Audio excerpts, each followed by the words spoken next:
Oh, damn, look at that. Right. On the money. On the money. On the money. On the money. Right. Nita knows how to hit that spot. Yeah. Good morning, Daphne. Good morning, Nita.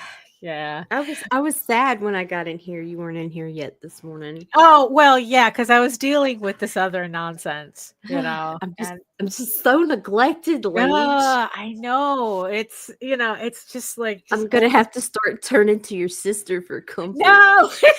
Yeah. Yeah. Get back here and love me. Oh yeah. No, really. It's like I said, it's like today, it's like I have to like do stuff across the street because we're trying to mitigate some nonsense that like I said, no matter how you know what? It's like the best laid plans are not necessarily the best plans to get laid. Oh, good morning, everyone. It is November 24th, 2025. Take your motherfucking turkeys out the freezer today. Oh, right. Do it today. Yeah, right. Don't drop it into the fryer. No, geez. That is so Southern. Right. Like, what the fuck possessed them to just deep fry a whole goddamn turkey? Well, I don't know. Maybe they just have this need to burn their entire house down because I think that happens more time than people blowing off their fingers for 4th of July. I believe so, too. I've seen some close calls. That's why I don't go around these freaking coon-ass motherfuckers. Like, when they be dropping them birds, I'm like, nah, dude. I'm out. Because they didn't thaw them correctly. It's like ice and boiling oil does not mix. Oh, shit. Daphne. Yeah? Daphne, what? You want to do this? You know I'm never ready for this, but hit it!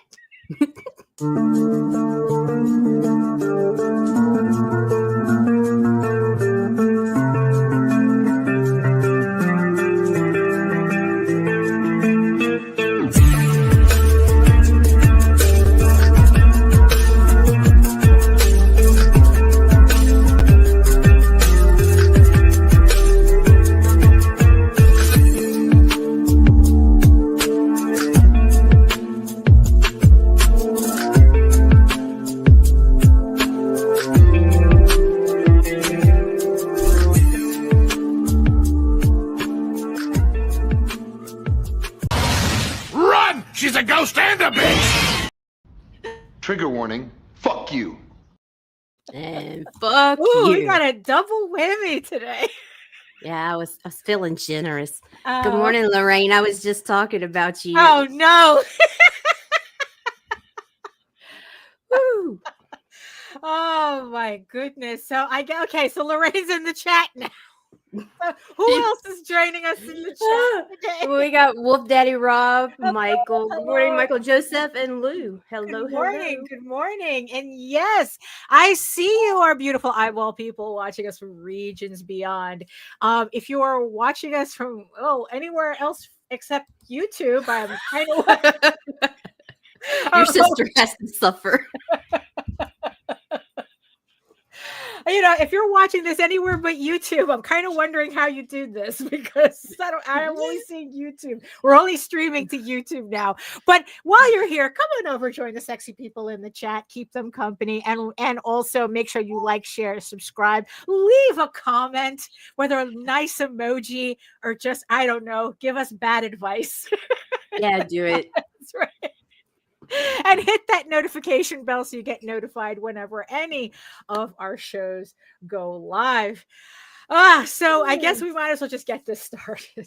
It's going to be a long week. So hello, everyone. My name is Daphne Lage, and I'm a cartoonist, illustrator, and comic book artist from New York. I have been self-publishing comics since 1992, and you know what that means?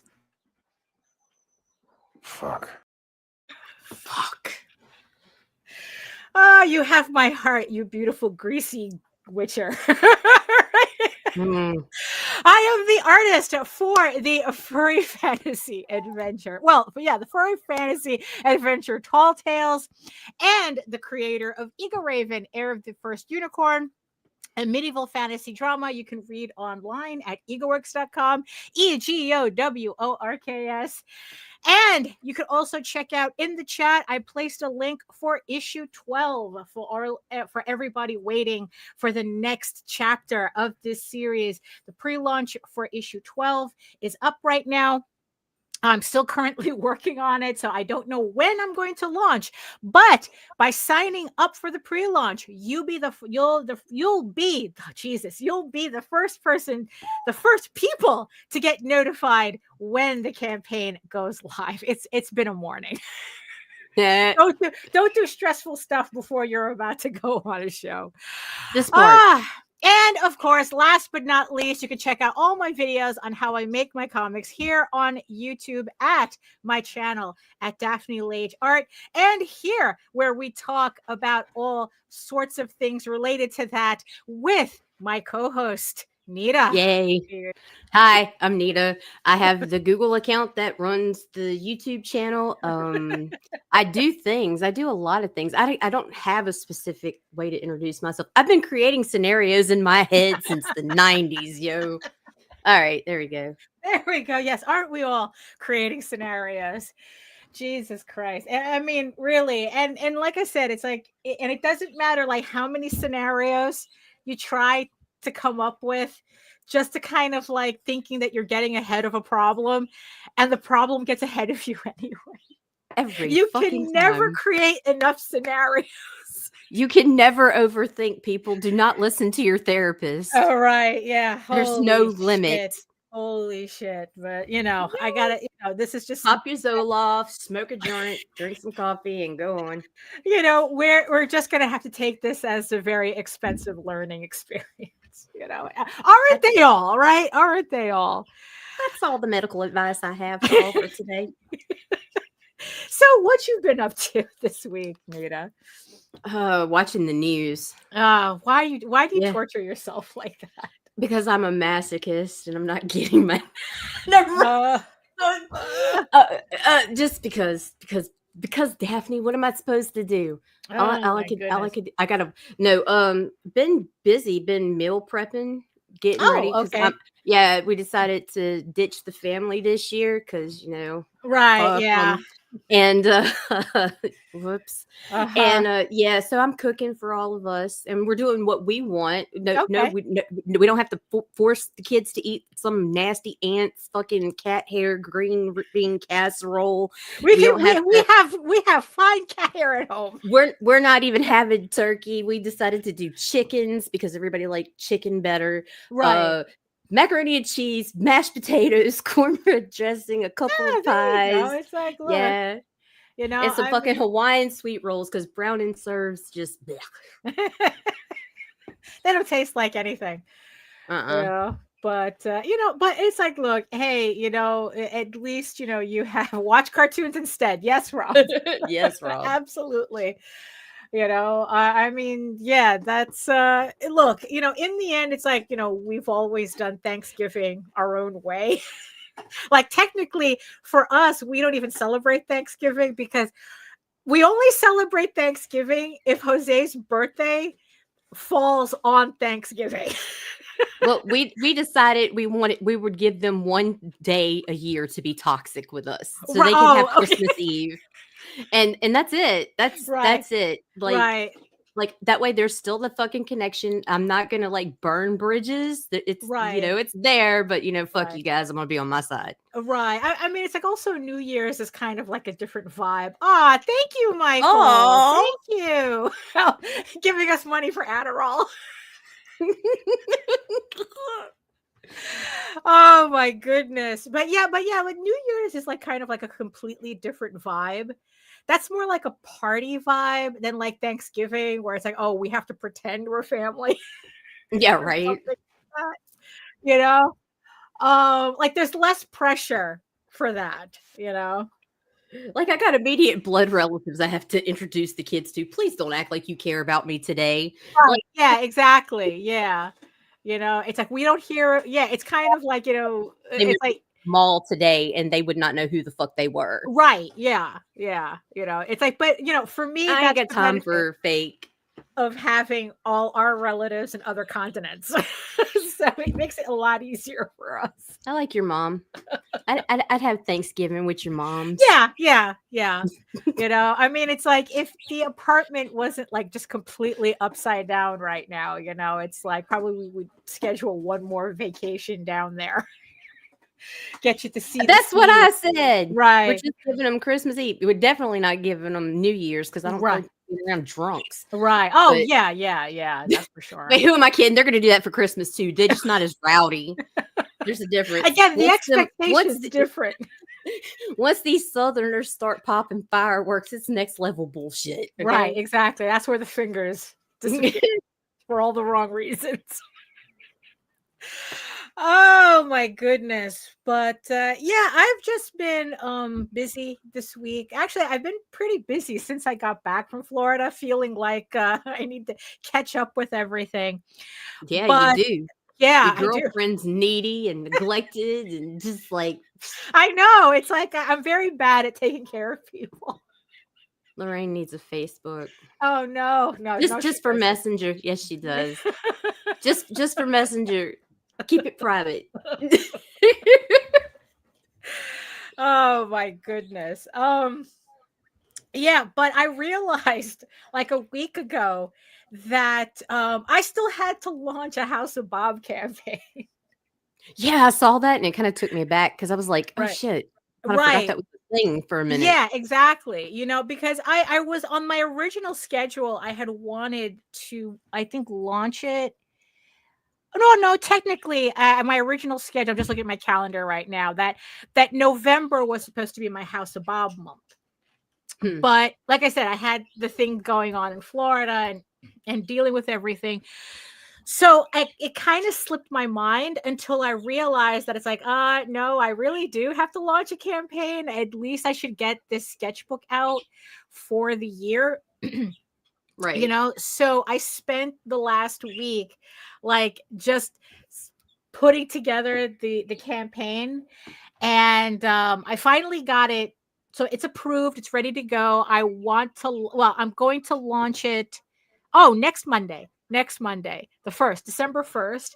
And I'm going to run it to the 22nd.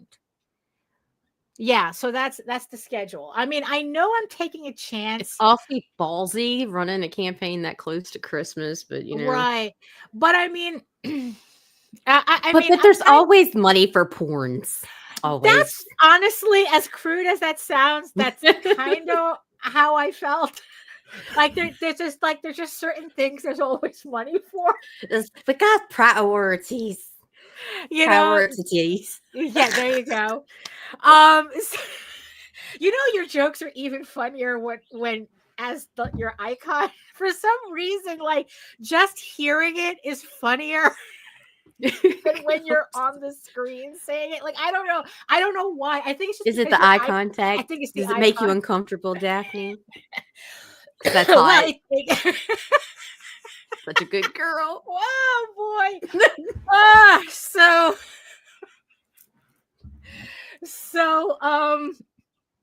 yeah, shades of red. That's my natural complexion. Thank you. So I have the complexion of a jellyfish. The legs of a corgi, complexion of a jellyfish, are always confused for an Irish person. And the gams of a fucking Brahma bull. Well, that's the New York. Daphne got some fine ass fucking gams, y'all. In case you never noticed. It's the constantly walking on concrete. I was like, Jesus Christ.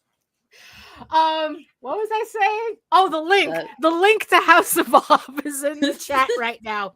So it is. I have the pre-launch page up. Thank you to everybody who signed up already. Like I said, there's always money for porn. So it's like, so if you're interested in picking up my latest sketchbook, which I don't have the latest one printed yet. I just wanted to go over it one last time before I send it out for proofs. But on this campaign, the campaign is not only for the latest sketchbook, but it's also for all of my sketchbook so far. So what all my previously released sketchbooks. So if you missed out on House of Bob and Mondo Bondo, that'll be on this campaign. And if you remember my previous sketchbooks, I remastered them in the new format so that you can put them all together in a nice little set. And I found a place brought to you by an overthinker for your OCD needs. Well, yeah, exactly. So it's like I don't know, like maybe after like depending on how many books, I might get I was thinking of like maybe getting a slipcase done for it, so it looks you can keep all the sketchbooks together. I don't know. I was just thinking about that because I found a printer that does that, slipcases. But so you can get all of the sketchbooks, and if you are on my newsletter list, on my mailing list, you would have gotten a hint as to what I'm thinking my next sketchbook should be. The House of Bob sketchbooks, I have a whole bunch of them already set, but I kind of realized that not everybody wants to like see spicy artwork all the time. So there are people, and they want to, and there are people who want to get like, well, what if I just wanted a clean sketchbook, right? Like I want to collect your artwork, but I don't necessarily like the clean stuff. So if you were on my newsletter, you would have seen that the next sketchbook that I'm looking to do for next year is it was based on an original portfolio that I did called Anthro Nouveau, and it's Art Nouveau inspired pinups, very pretty, and now it's like I just have to complete that sketchbook. So that's probably going to be the next sketchbook for next year. But for this year, it's just really just a re-release of all my previous sketchbooks. So you can start off your collection with everything that I've done so far. New pieces, vintage pieces, a combination of both. And and just make this kind of like a yearly series. And also the thing about this House of Bob campaign is that it is also pretty much the only time you can get commissions from me. So another thing that I'm doing for this campaign is I'm offering up several levels of commission, so you can get whatever you want, original art, but it's all original artwork. And there's 3 specific tiers that allow you to customize the work. You can get a pen and ink, you can get a full color marker piece, and then you can get a deluxe full color marker piece, but it's a larger piece, 9x12, and you can get like 2 characters on it as opposed to the other ones that you can only get 1. And the deluxe commissions are limited to 5 slots, and then the other the other 2 pieces, they're only limited to 10 each. So if you're looking to get a commission, you're going to need to, I guess, like be on the campaign when it opens to make sure that you get the option that you want, because they are limited. They're limited spots to how many I'm going to do.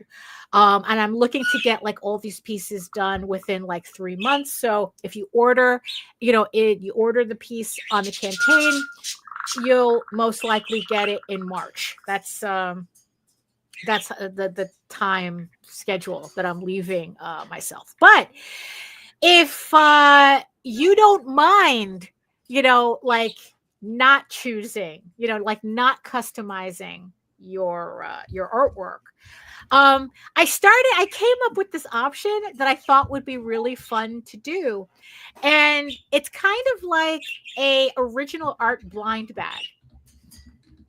So what I've been doing is I've been like doing like these little 4x6 sketches, and I'm going to put these in blind bags, and if you just want a piece of original artwork, without really like, worrying about customizing it, you can pick up a blind bag and you can get one of these random original art pieces in the bag.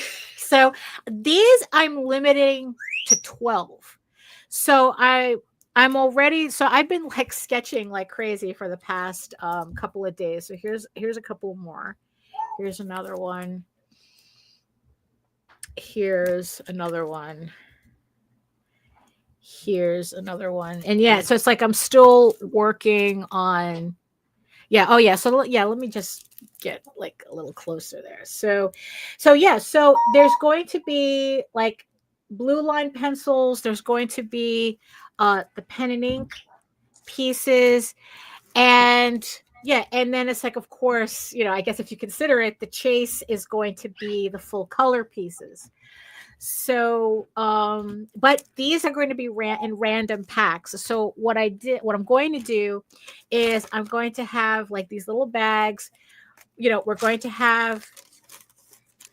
get, like one of these bags with the piece in it. And then, because I have to do everything, I'm not going to like, I have all the materials lying around. So it's going to be like sealed like this. Nice. So, which I thought was like really cute. So yeah, so there's going to be 12 of these packs on the campaign. And yeah, so I don't know. It's like, I just thought it was like a really fun thing to do and then it's like, because of these, I'm not sure yet. It depends on how long it takes me to finish up with these.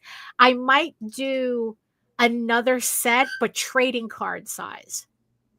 Ooh. So those would still be like a blind bag, but they're trading card, and probably they would go for like $25 if I put them on the campaign. Yeah. Just to give everybody kind of like the opportunity to get an original piece. Right. And I just, and like I said, I was just having so much fun making these that especially lately, I don't know, like for some reason, like everybody's talking about AI again. And all it did was just make me want to do more original artwork, So, so yeah, so it was just like, so yeah, so if you're interested in collecting sketchbooks and collecting original artworks, House of Bob, the CT's campaign link is in the chat. And I think there's a link in the show notes. I think because my link tree is in the show notes. Right. So it's in my link tree, but it's also in the chat. So yeah, so that's going to launch next Monday. And like I said, make sure you sign up to get notified, because I have very limited spots for original artwork. And those, I don't know, those did pretty well the last time. So if you're looking for something, that's what you got to do. But once I had the campaign done, it's like, I don't know, I'm excited. I'm excited to see how this campaign goes. Especially I'm curious as to how the artwork is going to go, because I don't know, like I said, it's like I don't know, these are just like fun little things, right? And exciting. Yeah, I think so. And and I think they make a nice little souvenir, I guess, and let's see how many. Maybe, like I said, maybe I'll do the trading cards. I'm not sure. So, right. So, so the other thing that was kind of like I said, this whole thing about, Gen AI, like, is just like, it's been popping off these past couple of weeks. And I don't know why, like, because they're in a panic. Yeah, it's like, I guess it's like whenever they start panicking, they try to build like some kind of false narrative going on, or at least they try to encourage.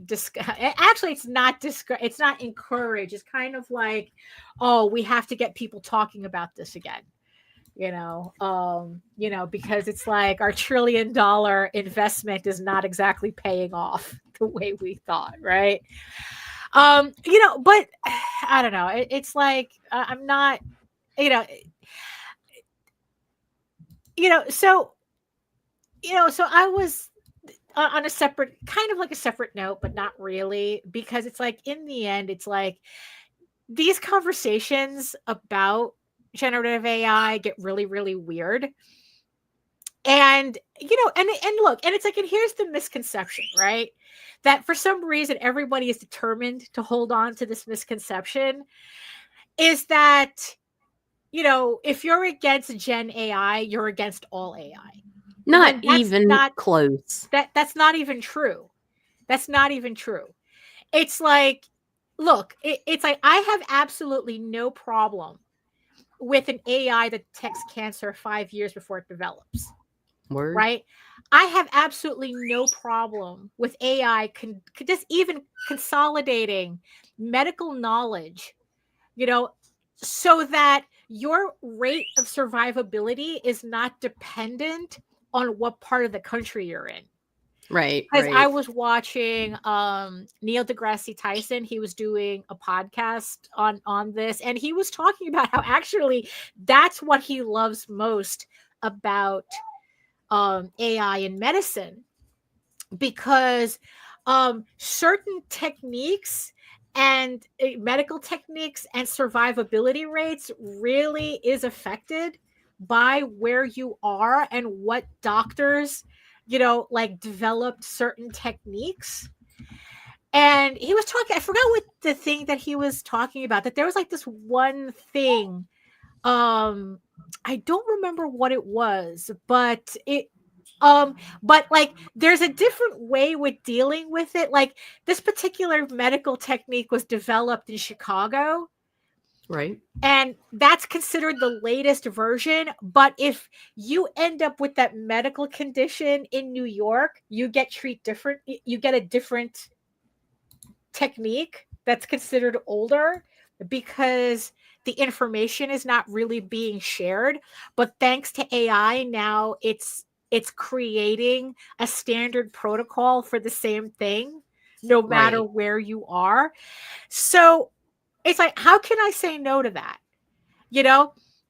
I mean, just the fact that you can now, because look, I've always said that all AI, all this AI shit is just a glorified Google. It just took Google to completely ruin their search engine to make the AI valuable. Right. Because it's like Google ruined their search engine to be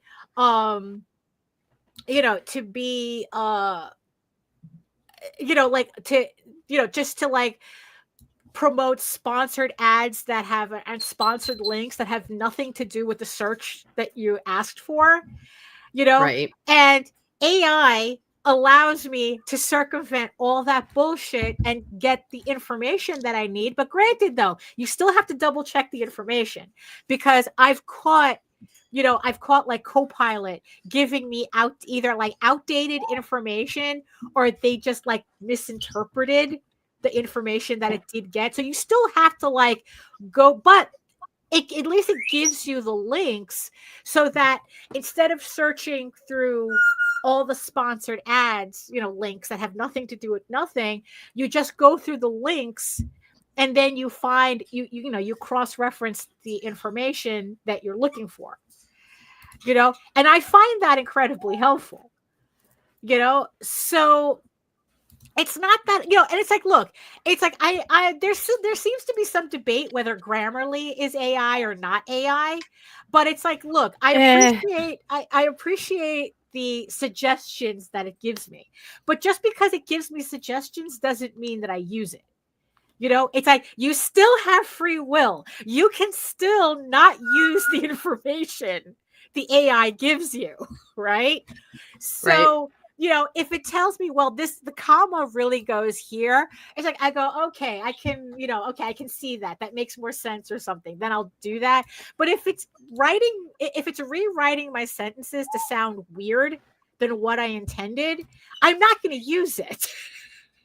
So it's not like the shit's writing stuff for me, So I have no problem with that, right? But it's just really amazing that when it comes down to artwork, though,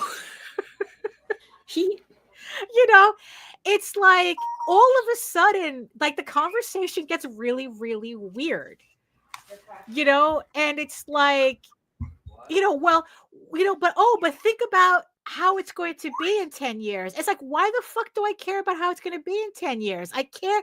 It's not doing what you say it's doing now. Right. And then it's like, oh, well, look at, well, what if this artist used it or this artist used it? And it's like, and what if the moon was made out of pudding? I don't understand like why these questions matter, especially when at the same time you're telling me that artists should have no say in this. Right. So why are you so desperate for our approval? Right? Yeah.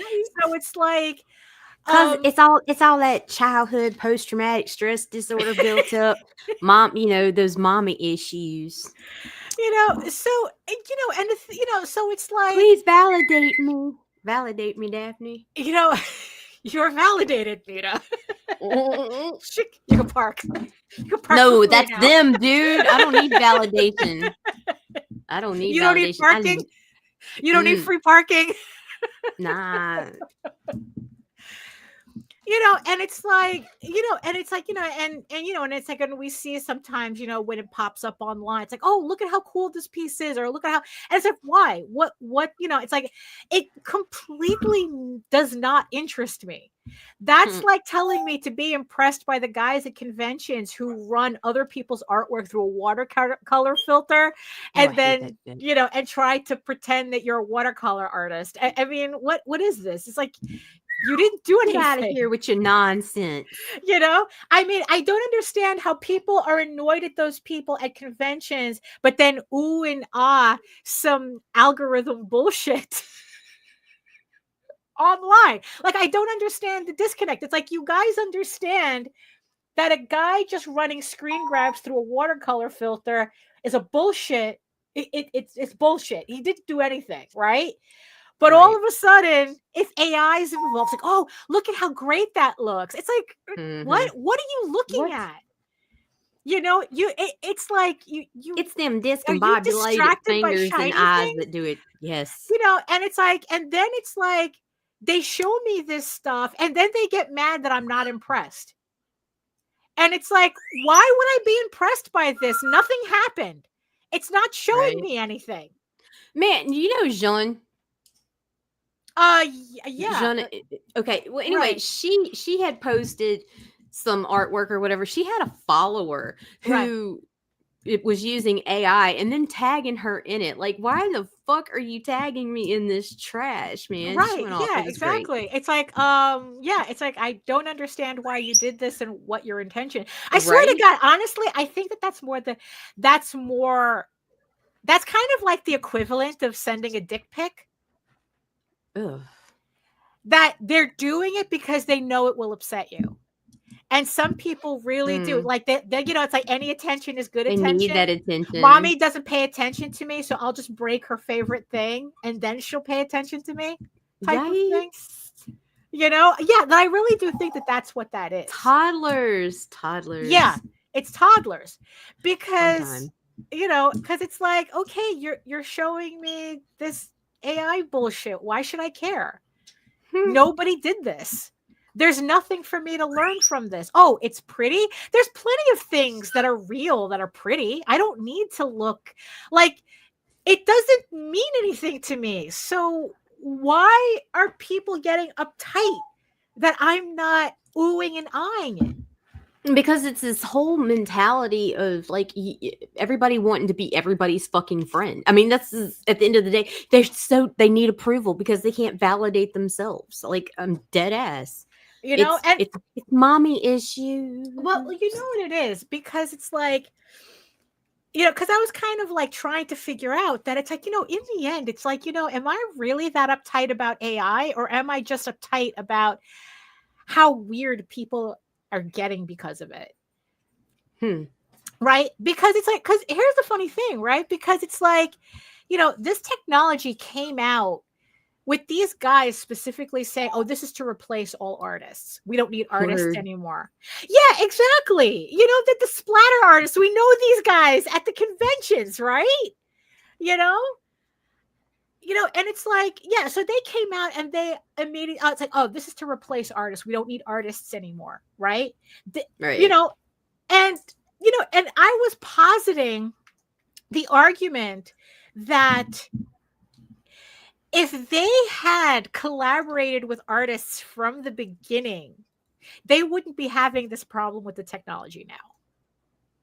Like if from the very beginning, they included artists in the process and sold it to us first as, you know, as adapters, as an actual tool for us to use. Well, no, because the whole point was to eliminate you. Right. You wouldn't be seeing the nonsense that you're seeing now. Right.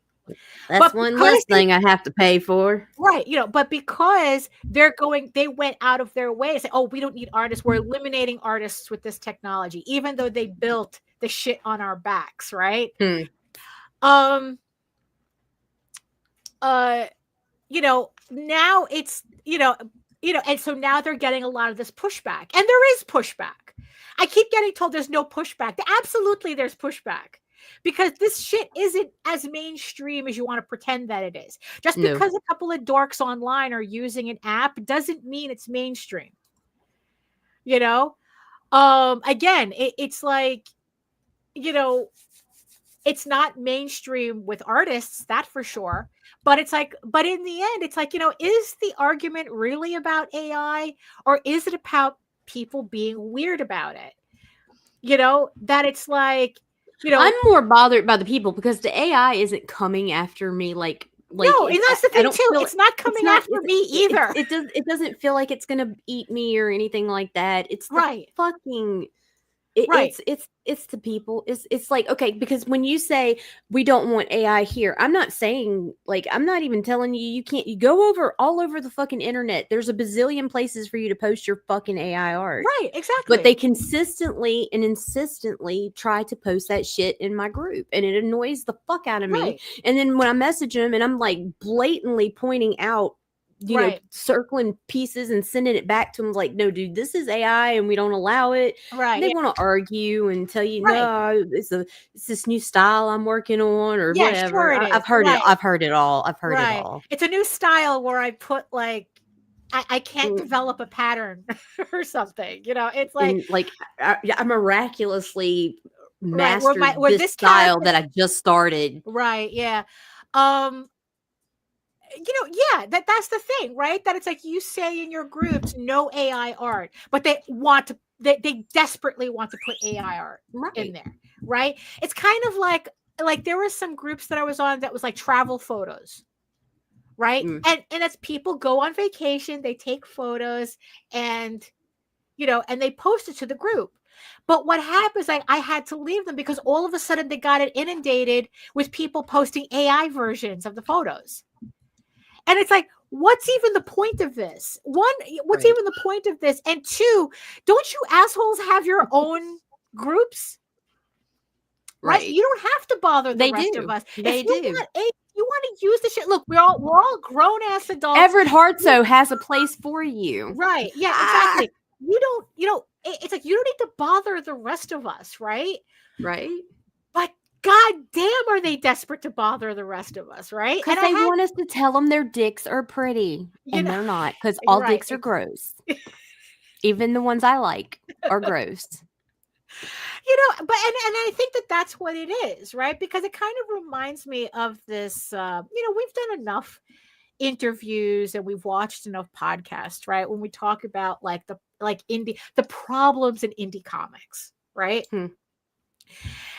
And a lot of, you see, because of their mommy issues. Thank you. legitimate This is acceptance. we are watching childhood post-traumatic stress disorder unfold before our eyes. They want legitimate acceptance from the people they want to eliminate.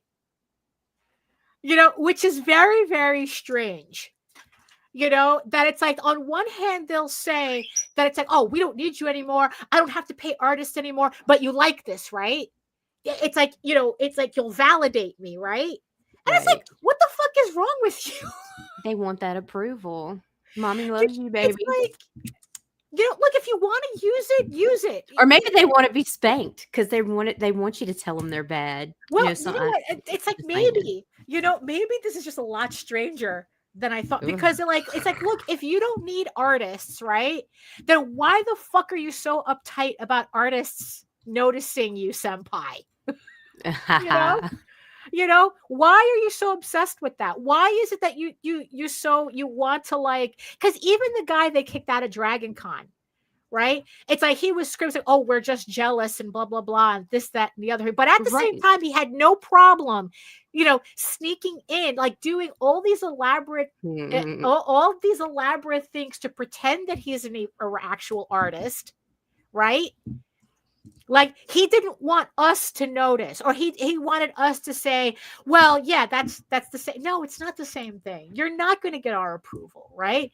Yeah, and right. If you want my approval like that, let me send you my PayPal link. Right, and it's like, I'll do a validating phone call. So like I said, we watch, we have done, and we've done these podcasts where it's like everyone goes, oh, indie comics, what's wrong with indie comics, right? And and it's like, after having kind of like these conversations, right? And it's like, what if it's not that people are concerned about what's going on in indie comics? Why aren't people in indie comics doing this? Why aren't people in indie comics doing that? Why is it you say one thing but do another, right? What if that was never the question?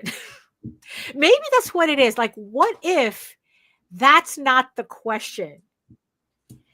That the question is, when you hear people say, like, indie comics creators are full of shit. They don't support each other. They don't really support each other. Right.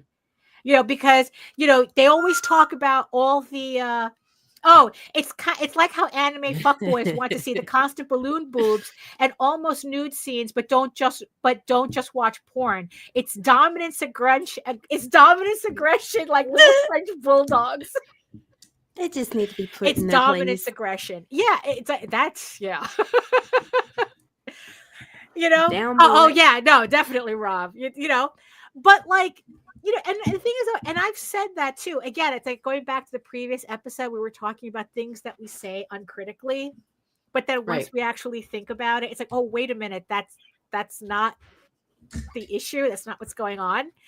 Right.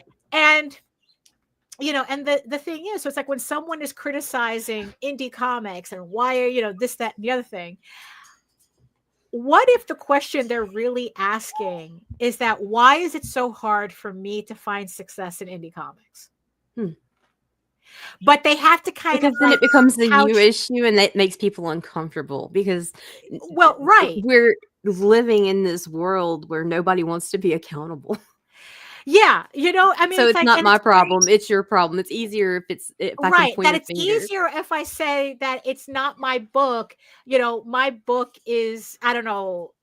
I think my book is brilliant. Why doesn't anybody else see that? So instead, it's like it's couched as the indie comics has a problem. Right. It's like. So it's like, it's kind of like it's couched in this generic thing. So you're not facing the fact that you're really just talking about you.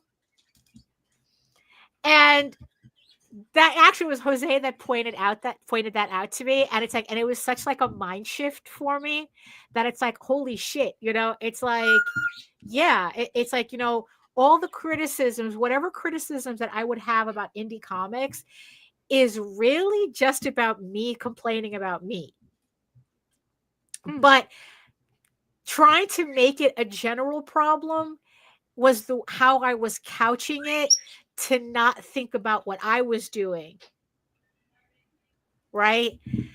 So, so it got me on like this really weird, train of thought. And I ended up, finding like this. I was watching a video about like some marketing theory, because no matter how many times we say it's bullshit, I still, find it interesting to see like, okay, what marketing advice can I get, even though in the end, very little of it is applicable to what we do, or at least it's not applicable to what I do.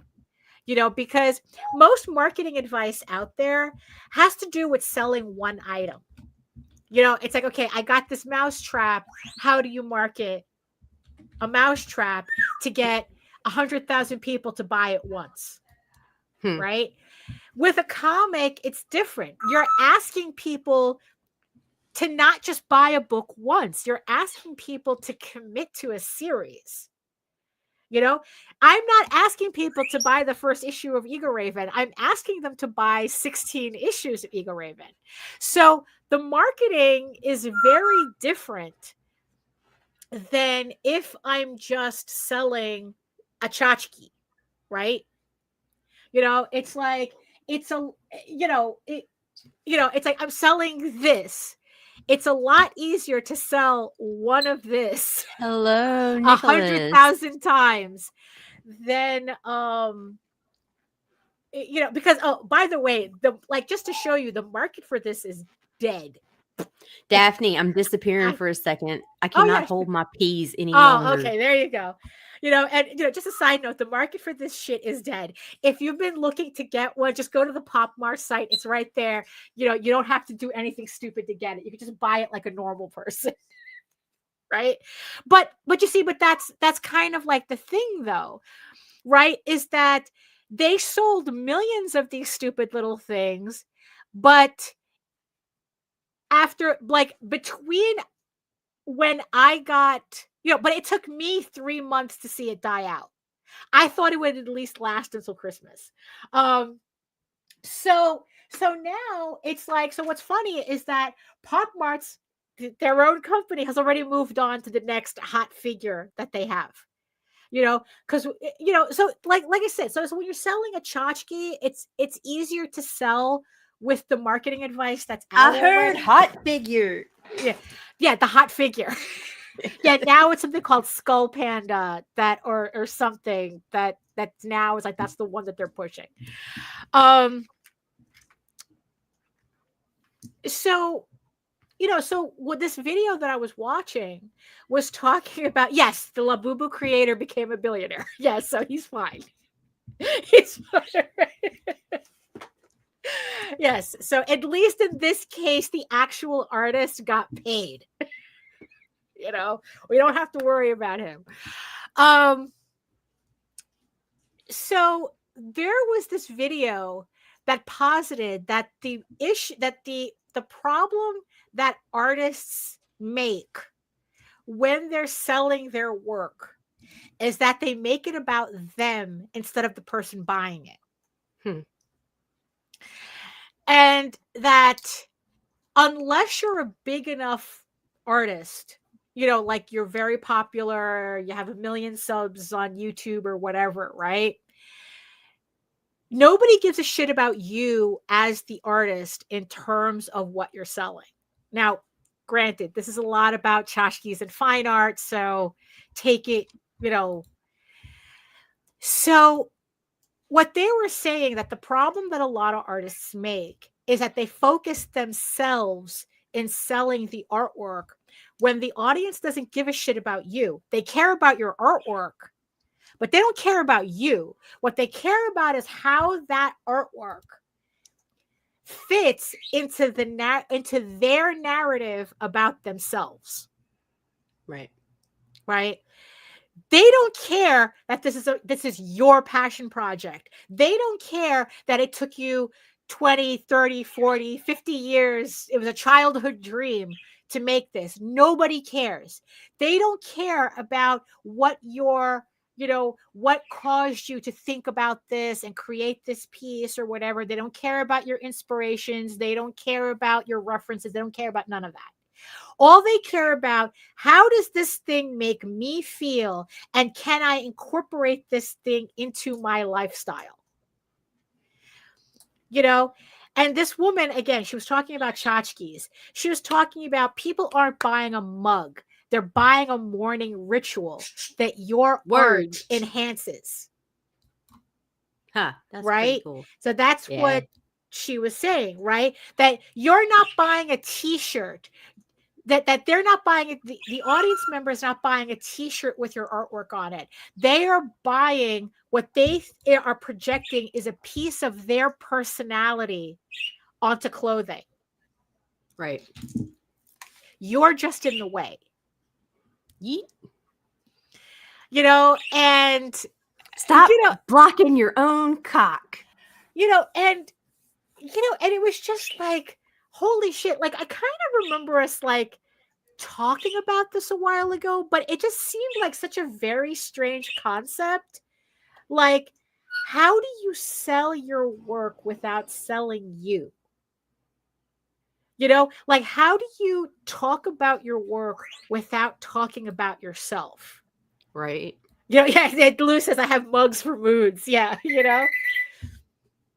And that became like a challenge in and of itself, right? So I decided to rewrite something on my website that had been bothering me, not my website, my campaign, my next Eagle Raven campaign, that had been bothering me for a while because I was following direct advice from another marketing person who suggested something like this, right? Saying that's like, oh, I'm so excited to bring Eagle Raven for you after decades of watching things like Lord of the Rings and The Last Unicorn. It's like, my God. Right. And it was just like, that sounds like this Tyler. Sorry. Which one? It's like, it's but it always bothered me, right? Because it was very like, it was a little too I-centric, like I, right? But I didn't know how to fix it, or at least change it in a way where it didn't seem strange,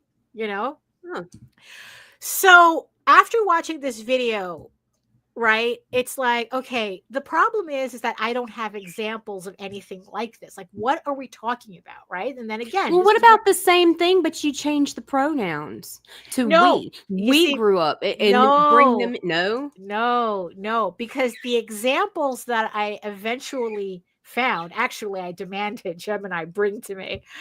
The examples that I found actually. Right. No one likes a pick-me. Right. Exactly. That's probably what it felt like. Why it felt kind of ooky. Because it's like, oh, that's what it felt like. Oh, pick me. I'll be your good girl. Oh, okay. Sit down. You don't know how long I've waited to hear you say that.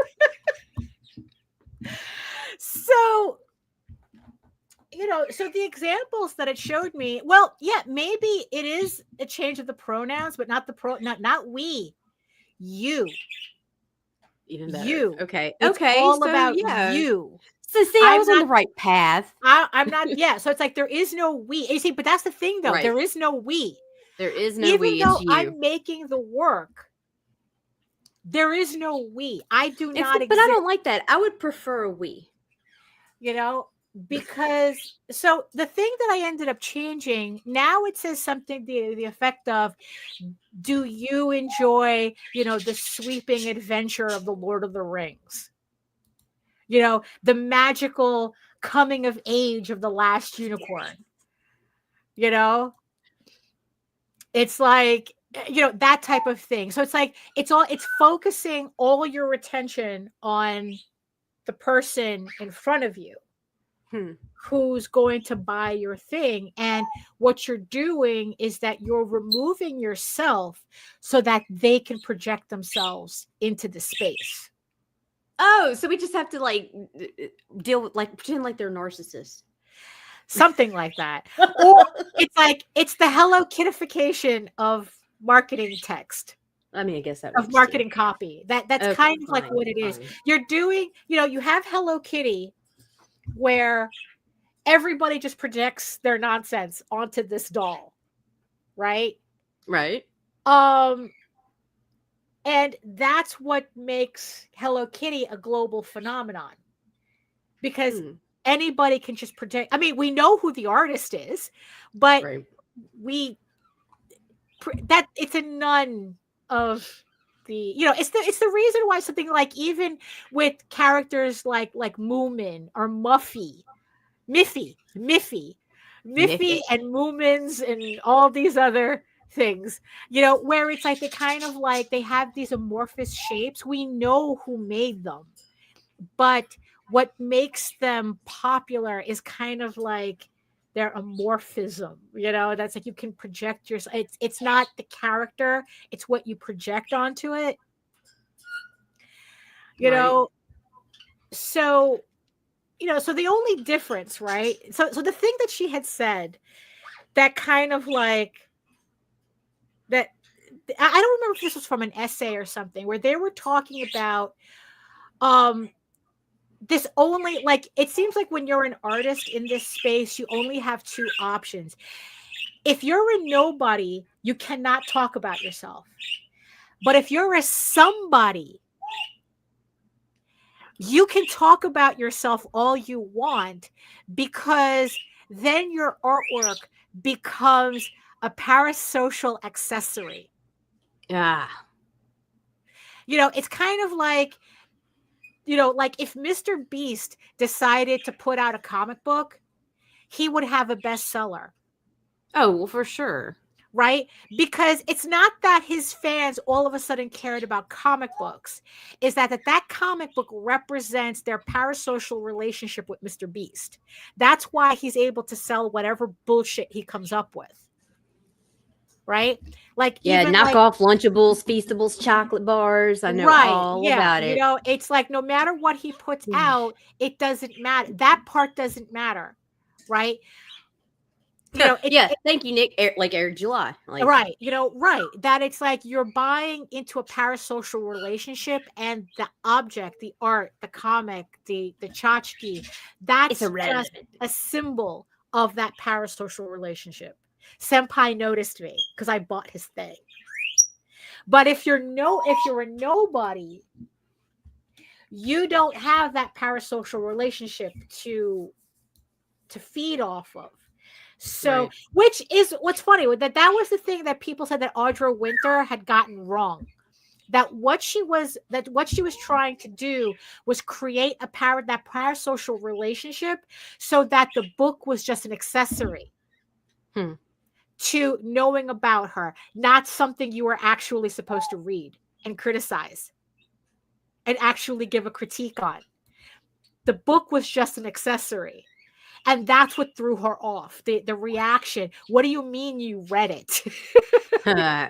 You weren't supposed to read it. You were just supposed to have it as a symbol of you seeing me on TikTok. Something very strange like that, right?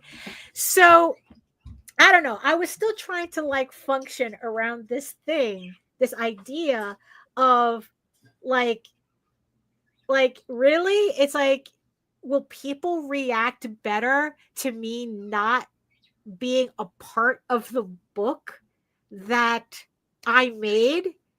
Like, I'm still having a hard time.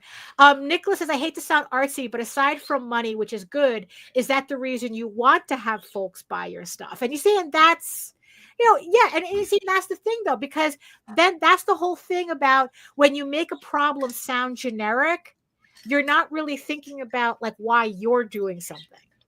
Right. Because then it kind of like boiled down to, it's like, it's like what we were talking about the last time. Well, if the average person doesn't give a shit about AI, but is that the person you want to sell to? Is that your audience?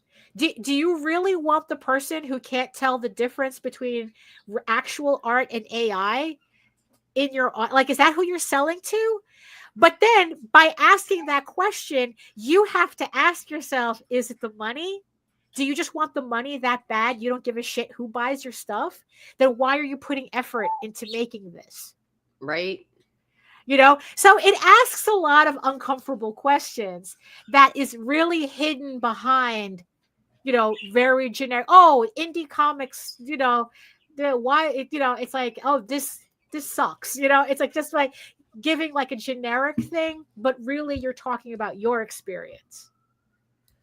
And I think it's just, and like I said, it's just another way of, of just like,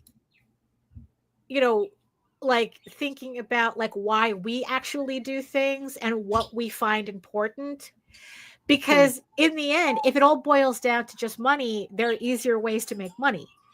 So what are you actually trying to get out of this with all the effort that goes into making comics? I'm going to start making methamphetamine. You think you can make more money than exactly. You can make more money working Chipotle than working in comics. I can work the strip too. I like I said, it's a lot funnier when it's just the icon. So this goes back to the whole. So we'll turn it back down to around to the whole generative AI thing, right? So I had to ask myself. Right? It's like, so what is it with this shit that makes me just zone out? That just like people, why aren't you accepting of this? And it's like, I don't have to. It's like in the end, it's like, I get accused, oh, you hate AI. And I go, actually, that's not true. To tell you the truth, as a technology at this moment, I'm kind of ambivalent to it. Like I say, we're all grown-ass adults. Rob says, at one of my last cons, I was giving my spiel, and the person I was talking to said he was a psychologist and that he loved my personality, and that's what really sold him on my stuff. Oh, there you go. Guess what, Nick? Oh, I can. I am 4'8". Okay, I jump on countertops. I swing. I have to. It's what I've done my whole life. Just to function. It's a disability, really. I swear. It's so difficult being a short stack. 9. 4'9". And it's like, oh, you hate AI, and it's like, you know what? Honestly, when I actually sat down and thought about it, it's like, to tell you the truth, I'm honestly, I'm ambivalent towards it.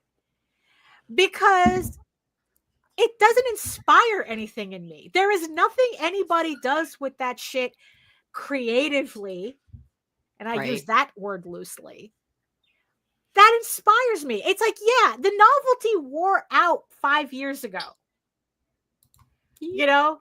When it's like when I was watching those AI videos of Star Wars characters as Balenciaga models. It's like, they're all in like fashion, kind of like a fashion movie, but it's like, it was stupid. But it was stupid then, stupid now. And whatever, curiosity I had for the technology is back there. Like I personally have no use for it. I personally am not, personally, that has nothing to do with me. I do not work in an industry where I have to worry about, oh, AI is coming for your job. Well, surprise, surprise, AI is coming for all our jobs, no matter whether you're in the creative industries or your middle management. Actually, if you're middle management, AI is coming for your job faster. So, so like in the end, it's like the whole like, oh, adapt or die. It's like, one, fuck you. And two, I don't need to adapt. I'm not in an industry where I have to adapt to anything. Yo. Believe it, it's like, that's where the beauty of being an indie comics and being an indie comics creator comes in. I don't have to worry about that shit. I don't have to worry about that shit, and I'm not catering to an audience that prefers it. And I'm just going to pursue my career in comedy. You know, I mean, so it's like, okay, so obviously this has nothing to do with me, right? So what's the actual problem that I have? I have the problem with people. You're trying to shove it down my throat, and I said no. Right? No means no, motherfucker. Right? It's like, look, I'm not interested. I don't care. Right? But then here's the funny thing. Then why is it that so many of these people are trying to shove it down our throats and say things like, well, what if another artist used it? So they're fucking using it, you know? And then it hit me. It's not the using of AI they want approval for. It's using AI without being judged for it that makes them angry. Oh, that's so sweet and sad. And that's when it hit me. They don't want to disappoint us. Yeah, it's just like if artists don't matter, then our opinions don't matter on AI, then neither do our judgment. But obviously our judgment does matter, because that's the reason why a lot of people who are chomping at the bit to use AI won't use it. Because they don't want to be judged by other artists for using it. Just go do it, Larry. Nobody cares. You know, and then the funny thing is that when they do use it, and then they realize that it's not really doing what they think it's doing, you know, that they thought it would do for them. You know, which is always the funny part. You know, it's like, look, it's like the only reason certain people like Everett Hartsoe are like getting away with using AI is because he's at a position where he's decided it's more important to make the money that he does on a 40-year career that he built than to worry about whether individual artists respect him as an artist. Right. So he's made that decision. That's the decision that he made. Him and his entire family. That's the decision that they made. Right. You know, that he had to make the decision that the money was more important than an artist's judgment of him using it. But the reason why he's able to use it and make that decision is because he has the clout already to do it. You know, it's so he doesn't have, so it's like he, you know, so he can just sit back. It's like, well, I don't care. You know, that it's like, you know, that what was it, like Rob Liefeld, I think, is like playing around with AI for his shit, making like animated garbage for it, you know? And it's like, okay, so what? He's rich enough. Like, this is a man who literally built his career on other people's disrespect of his artwork. What difference does it make to him now? All of a sudden, he's going to be concerned about the average, you know, about the average artist being tight about him using AI. No, he doesn't give a shit. He's stuffing $100 bills in his ears. What does he care? Huh. You know? It's like, what I don't understand is that, wait a minute, you spent years, people have spent years calling Rob Liefeld a hack, but the second he uses AI, he's a leader in technology. Wait a minute, how did that switch over happen? Both Rob Liefeld and AI suck at hands and feet. Right. Maybe they can cancel each other out, right? And all of your weaknesses and none of your strengths. You know? So it's like, that's the thing that I don't understand. It's like, wait, where did the switchover happen? And in the end, what different? I don't give a shit if Rob Liefeld uses AI. You know? Why should I?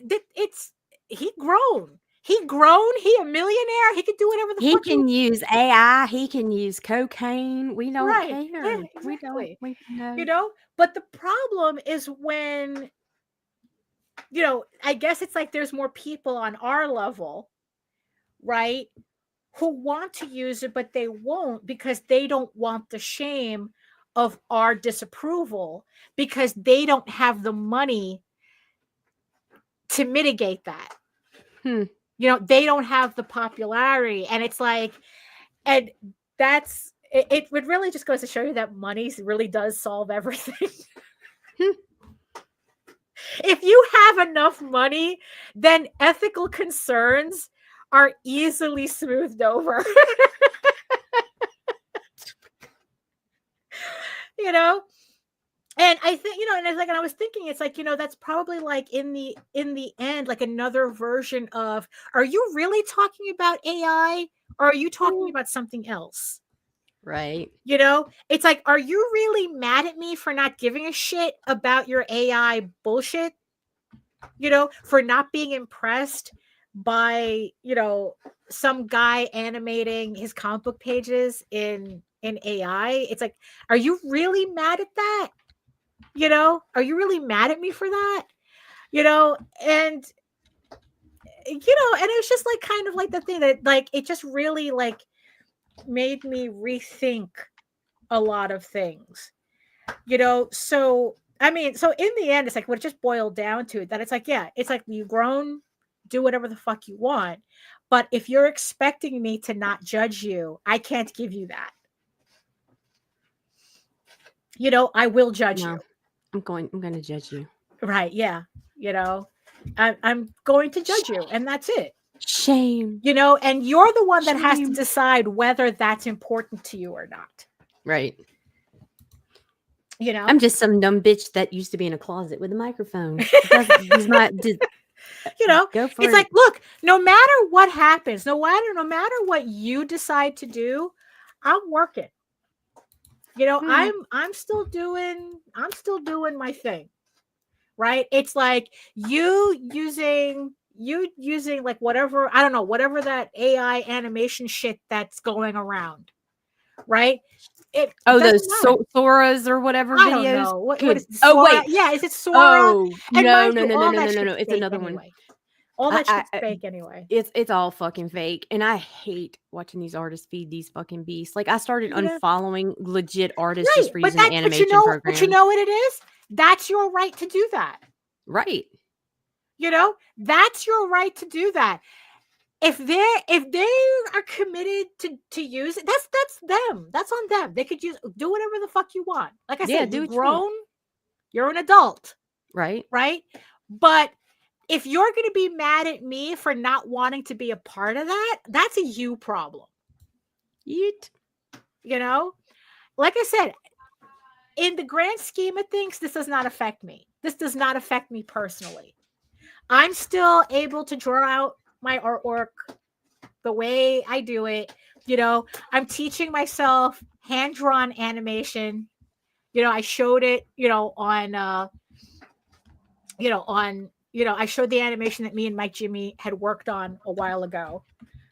Still have to finish it. Eventually I'll finish it. But there's also some smaller animations I want to try out too. Kind of like some 8-frame, simple, like start off with some simple 8-frame stuff, just to see if I can make like an animated GIF or something. I don't know. But it's like, okay, I mean, my whole thing is that I like to learn things, that's where, it's like, look, I have the watercolor filter on Photoshop too. I can easily run my shit through a watercolor filter and go, oh, look at my watercolors. The bullshit it is. And then it's like going up to a watercolor artist going, oh, look at my watercolors. It's a filter.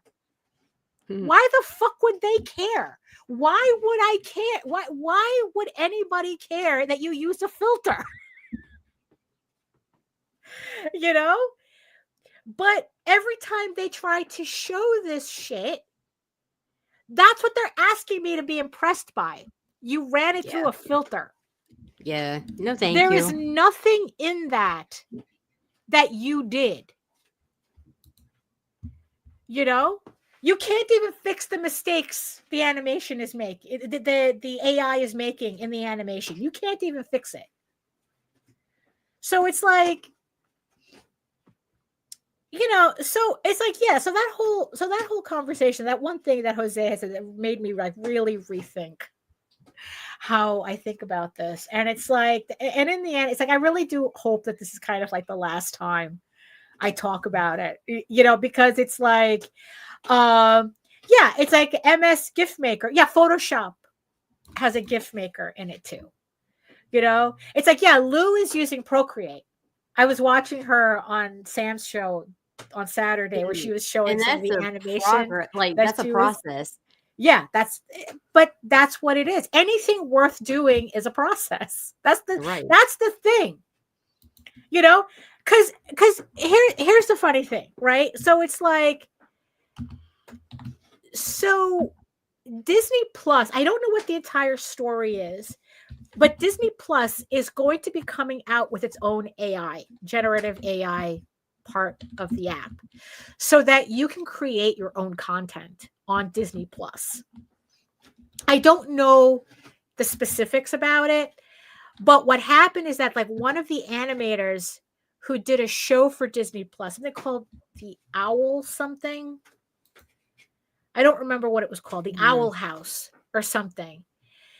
This animator, the lead animator, or the woman who actually created the show, she said in an interview that she wanted people who are fans of her show to unsubscribe from Disney Plus and to pirate the show instead. Because she felt that Disney, by incorporating AI in that way. Oh, yeah, yes, I saw the Scooby Van. Yeah. That by incorporating AI in that way on Disney Plus was an insult to all the work that she did. Right. You know, and then it's like, but also the funny thing is, it's like, so if Disney, it's like, if Disney is going to allow people to pretty much create their own content on Disney Plus, they're literally setting up a situation where they don't have to buy people's IPs because they won't need to make shows anymore.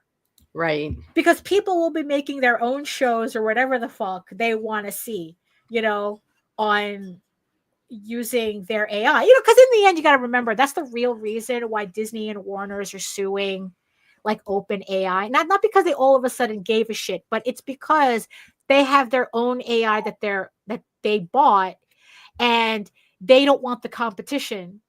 Yeah. It's like, oh, they see how many people. That's my dirty nut. Let me have it. Right, exactly. Like, they're seeing how many people are using generative AI to create pictures of big titty Elsa and Anna scissoring or something, whatever it is that they're doing, you know, and they're, you know, and Disney saying, hey, we can. It's like, obviously this is really popular. This is what people keep using our stuff to make the Gen AI stuff. So what if we controlled that? So that's where, but in the end, that's the whole point of copyright, that you create something and you are protected from competition on your own stuff, you know? So technically that's how copyright works. So now they're incorporating it into Disney Plus so that people can make Disney AI shit on the Disney platform, paying a premium to Disney to do it. Right. You know? So, yeah. So everyone keeps saying, it's like, oh, 10 years. Well, what will it look like? It's like, I don't know. Maybe in 10 years. Masturbation station. You know, right. Maybe in 10 years, it's like, you'll never be able to sell it. There's no one to sell your IP to. You know? Collage. Yeah. Collage. It is a collage. It's an algorithmic collage. You know, maybe there'll be nobody to sell your IP to, you know, because they don't have to. Everyone's making their own shit. You know?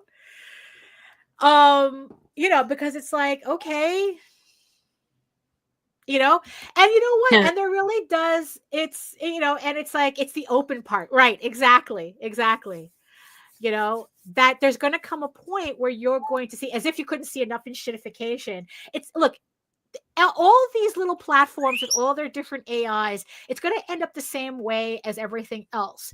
They're going to get everybody used to a certain thing, and then they're going to start making it even shittier or pulling away, you know, but then making you pay for the privilege for getting smaller and smaller and smaller usage out of it. Yeah. You know, so, you know, AI gives people a quick fix while scrolling. It's not memorable and lacks substance. Yeah, exactly. It's like, because it's like, it's the sludge in the matrix. Right, that's what it is. That's what But they're that's the feeding whole us, point. people. They don't want to create anything memorable so that the slop just keeps moving. And also, by not making anything memorable, they're not making celebrities, they're not making superstars, they're not making anything popular, you know, except for what they themselves control. You know, it's the whole thing that people talk about, that there could never be another Image Comics. There could be another, there can't be another Jim Lee, Tom McFarlane, Rob Liefeld, blah, blah, blah. You know, all these guys, that could never happen again. Well, imagine that on a larger scale. You know, even like Hollywood celebrities are complaining about how they're seeing their prices, the money that they're getting paid fall, because now celebrities doesn't mean anything. And that's what the studios want. They don't want celebrities anymore. They don't want anything to stand out, because anything that stands out outside of their control, they don't want that to happen.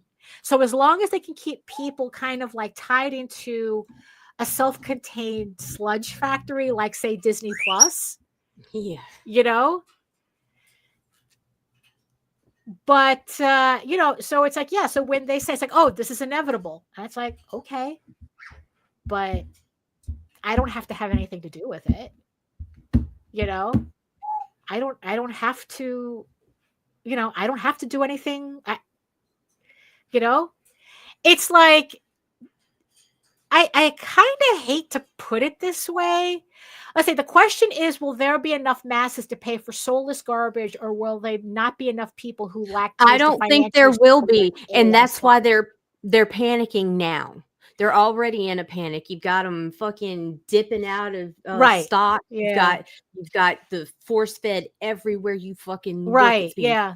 push. Because and I'm talking low quality for even AI. Right. And you know, it's every fucking where because of the panic. So yeah, I don't think there's going to be. Right. That's why they have to force it on everybody. Yeah, because if it was, because I don't remember a technology that actually was beneficial to people that they had to force on everyone. Right. You know, and like I said, though, nobody is complaining that AI doesn't have a place in medicine. Nobody is complaining about that. You know, so people understand. I think overall people do understand that there's a place for everything, but there's not everything. You know, not everything is for every place. You know, and I think that's, you know. But yeah, so that's kind of like really the topic, the thing that I was thinking about, that it's like, you know, when we complain about things, are we really complaining about the thing, or are we complaining about our feelings about it? And once we take our feelings out of it, what's really going on? You know? Because like I said, it's like, you know, if you're going to show me AI slop and I'm completely ambivalent to it, I mean, because I still don't understand what I'm supposed to be impressed by. You know, I'm impressed by Lou animating a van, you know, in Procreate Dreams. I'm not impressed by Rob Liefeld dumping his shit into an AI to make an animated page. Last I checked, we were in comics, not movies. Well, it's the next Netflix deal. You know, so it's like, okay, you made an animated thing for an ad, but you're not selling a movie.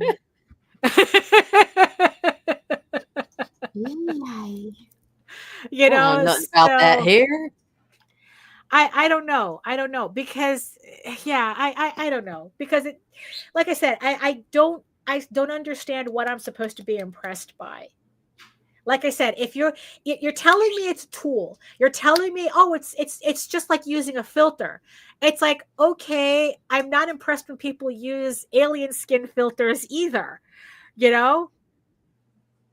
It's like, actually, it's really irritating when I see people who create logos. You could tell they use the alien skin silver bevel tool, in Photoshop. Tell me you're neurodivergent without telling me you're neurodivergent. It's the TISM content we come for. It's the TISM. I mean, yeah. So, and I think that's what confuses me a bit. Like, I don't understand what you're asking me to be impressed by. I don't even think they're asking for you to be impressed by their art as much as it's a need to be accepted. Right. Which you're not going to get that from me either. No. Because like I said, if your expectation is to be able to use this without judgment, I can't give that to you. I don't care if you like it. You have to say you like it. It's like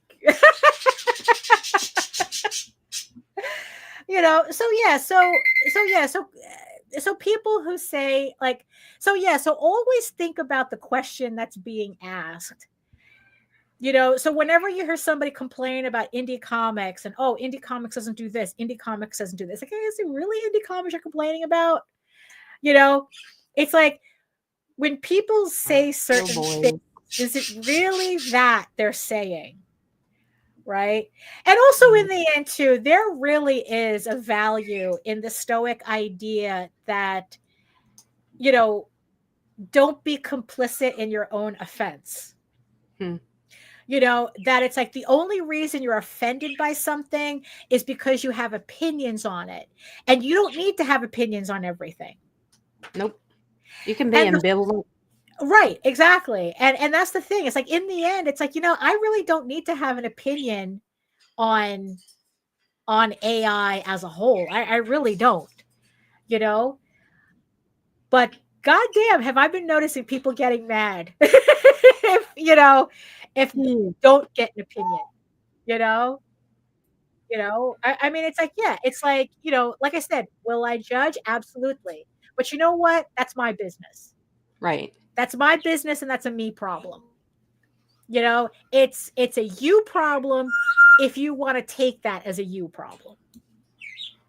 Thank you, Michael. Thank you, Mike. Oh, it's like you don't need to. You don't need to, but we appreciate it. You are right on the point about the judgment thing. People these days are all about putting out garbage and not being judged. Right. Yeah. It's like even literal garbage. Oh, in 10 years, I can see hand-drawn animation will be the equivalent of art house movies. That is the luxury of elites. That's exactly what's going to happen. Yeah. Everything because rich people do not use technology the same way we do. The same way the poors do, the common people.